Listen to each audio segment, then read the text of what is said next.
شادی کرنا یہ انسان کی فطرت ہے. ہر مرد کے اندر عورت کی خواہش پیدائشی ہے. یعنی اللہ تعالیٰ نے اس کے جسم میں یہ رکھا ہے کہ عورت سے وہ قرار حاصل کرے، تسکین حاصل کرے. مردوں کو اللہ نے یہ خصوصیت دی ہے، صفت دی ہے، اور عورتوں کے بھی اندر اللہ نے یہ رکھا ہے کہ ان کا میلان یا ان کی توجہ مردوں کی طرف ہے، لیکن اس کو اسلام نے ایک حلال طریقے سے باندھا ہے، وہ نکاح کے ذریعے سے. اب اگر کسی پر پابندی لگا دیں، اگر میں کہہ دوں کہ میرے جتنے قریب کے ہیں، جتنے ماننے والے ہیں، ان میں سے کوئی بھی عورت کو ٹچ نہیں کرے گا زندگی بھر، تو یہ میں نے فطرت کے خلاف بات کی.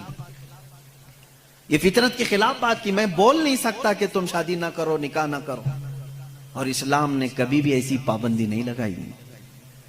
عیسائیوں نے اپنے اوپر لازم کر لیا کہ جو ان کا مذہبی ہوگا، ریلیجیس ہوگا، وہ عورتوں کو نہیں چھوئے گا. کتنی حیرت کی بات ہے. معلوم ہے آپ کو، آج دنیا میں ویمن رائٹس کی بات عیسائی کرتے ہیں جو خود نکاح نہیں کرتے. جو پادری نکاح نہیں کرتا، کبھی عورت کو اپنے ساتھ نہیں رکھتا، وہ ویمن رائٹس کی بات کرتا ہے. حیرت نہیں ہوتی؟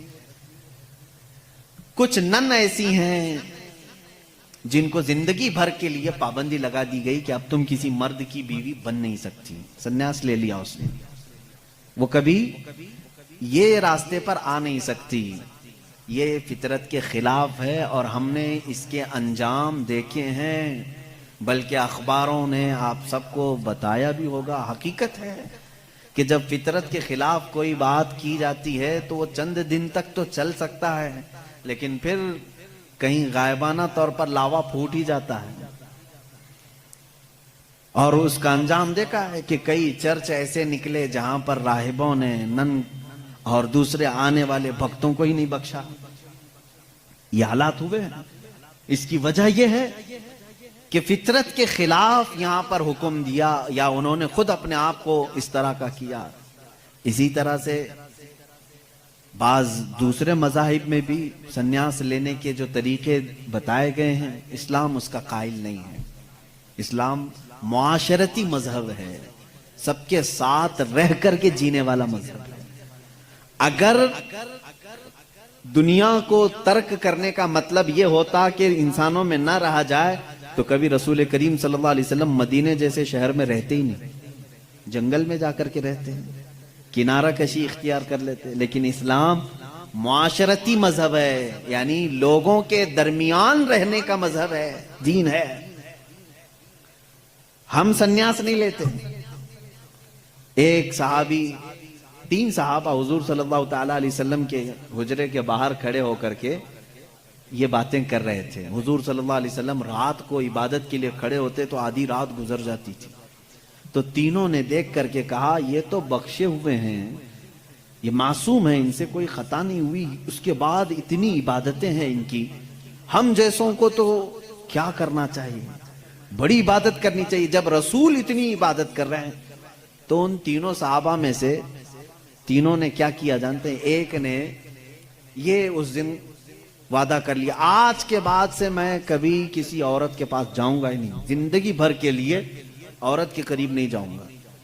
دوسرے صحابی نے کہا آج کے بعد سے میں کبھی رات کو سوؤں گا ہی نہیں، پوری رات کھڑا رہوں گا. تیسرے صحابی نے کہا آج کے بعد سے میں کبھی کھاؤں گا ہی نہیں، دن میں بھی اور رات میں بھی روزہ رکھوں گا. رسول کریم صلی اللہ تعالی علیہ وسلم اندر سے سن رہے تھے، باہر تشریف لائے ہیں، اور میرے آقا صلی اللہ تعالی علیہ وسلم نے پوچھا تم میں سے کون کون ہے جو یہ باتیں کر رہا تھا؟ وہ صحابہ نے کہا کہ یا رسول اللہ صلی اللہ علیہ وسلم، ہم نے آپ کی عبادتوں کو دیکھ کر کے یہ کہا، جب آپ سید الانبیاء ہیں، معصوم ہیں، آپ اتنی عبادت کرتے ہیں، تو پھر ہماری عبادت کا حال کیا ہونا چاہیے؟ ہمیں بہت زیادہ عبادت کرنے کی ضرورت ہے، اس لیے ہم نے ایسے ایسے عہد کیے. میں نے کہا ہے کہ آج سے میں عورتوں کو چھوؤں گا نہیں، کبھی کسی کے قریب نہیں جاؤں گا، نکاح کر کے بھی نہیں جاؤں گا. دوسرے نے کہا میں نے یہ کہا ہے کہ رات کو سوؤں گا نہیں. تیسرے نے کہا میں نے یہ کہا ہے کہ آج کے بعد سے کبھی کھاؤں گا نہیں. اللہ کے نبی صلی اللہ علیہ وسلم نے فرمایا اسلام یہ نہیں ہے، اسلام یہ نہیں ہے. میری سنت پر اگر عمل کرنا چاہتے ہو تو میں اللہ کی عبادت کا بھی حق ادا کرتا ہوں اور عورتوں کا بھی حق ادا کرتا ہوں. میں نے اپنی رات کو تقسیم کر رکھا ہے، بیویوں کے لیے بھی حق ہے اور اللہ کی عبادت کا بھی حق ہے. اور دوسرے سے کہا تم نے کہا کہ رات کو کبھی سوؤں گا ہی نہیں، یہ بھی ہمارا طریقہ نہیں ہے، تم فطرت کے خلاف بات کر رہے ہو، بیمار ہو سکتے ہو، روزانہ رات پورے نہیں سو رہے.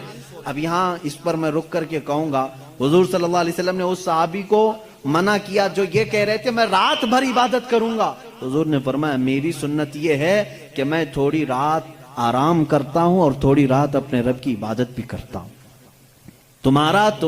تمہارے جسم کا بھی تم پر حق ہے، اس کو بھی آرام دو.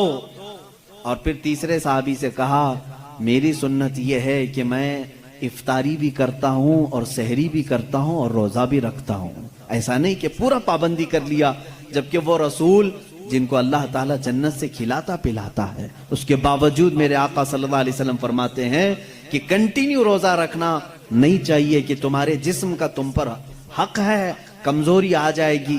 حضور نے منع فرمایا میں ایک دن روزہ رکھتا ہوں ایک دن نہیں رکھتا، یا میں افطار کرتا ہوں شام کے وقت اور دن میں روزہ رکھتا ہوں.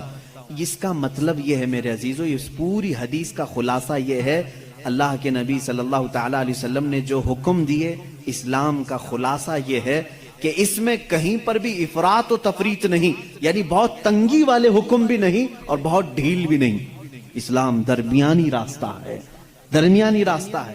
اب یہاں ان لوگوں کو سوچنا چاہیے، حضور نے جس صحابی کو رات بھر عبادت کرنے کے لیے منع کیا، یہاں رات بھر گیم کھیلنے والے لوگ موجود ہیں، پوری رات بھر عیاشی کرنے والے موجود ہیں. ان کو تو رات بھر کھڑے ہو کر کے عبادت کرنے کو میرے آقا نے منع کیا تھا. آرام کرو تھوڑی دیر، اپنے جسم کو راحت پہنچاؤ. اس طرح سے اسلام کی یہ خصوصیات ہے کہ اسلام انسان کی فطرت کے عین مطابق ہے، اسلام کی فطرت کے مطابق ہے. اسی لیے قرآن کہتا ہے لا یکلف اللہ نفسا الا وسعها. میں آج چیلنج کرتا ہوں، ایک ایسا حکم لا کر کے دکھا دو، ایک ایسا حکم اسلام میں کہ جس میں ایسا لگتا ہو کہ یہ انسان کے لیے بھاری ہے. ایسا نہیں ہونا چاہیے، ایسا نہیں ہونا چاہیے تھا. اسلام نے اپنے ماننے والوں پر یہ پابندی کیوں لگائی؟